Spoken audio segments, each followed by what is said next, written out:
કે ધોરણ 1 થી 5 ક્રમિક ભરતી થાય, એટલે કે પહેલા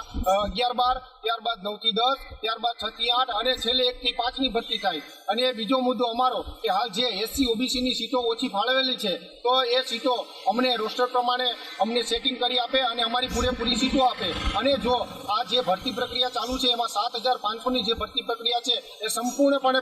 પૂર્ણ કરવામાં આવે, દરેક ઉમેદવારોને નોકરી મળે, કોઈ પણ સીટ ખાલી ના રહી. અને જો આ સીટ ખાલી રહે તો એમાં નિયમોમાં બાંધછોડ લાવી અને નિયમોના ઠરાવોને રદ કરી નવા ઠરાવો બની અને તમામ ઉમેદવારોને નોકરી મળે એ માટેની સાબી એમના જન્મદિવસે અમને આશા અને અમને કીધેલું છે કે હું આ 100% આ ભરતી પ્રક્રિયા પૂર્ણ થાય એ માટેના પ્રયત્ન કરી. શિક્ષણ મંત્રીશ્રીએ આજે એમના જન્મદિવસ દિવસે આજે અમને એક સરસ મજાનું આશ્વાસન આપ્યું છે. પરંતુ જો આશ્વાસન પ્રમાણે અમારી ઓબીસીની જગ્યાઓ, ઓબીસી એસસીની જગ્યાઓ રોસ્ટર પ્રમાણે નહીં વધારવામાં આવે અને સાથે સાથે ક્રમિક ભરતી ન કરવામાં આવે અથવા અમારી જે માંગ છે એ પૂર્ણ કરવામાં નહીં આવે તો અમે આવનારા દિવસોમાં ગાંધીનગરમાં ગાંધી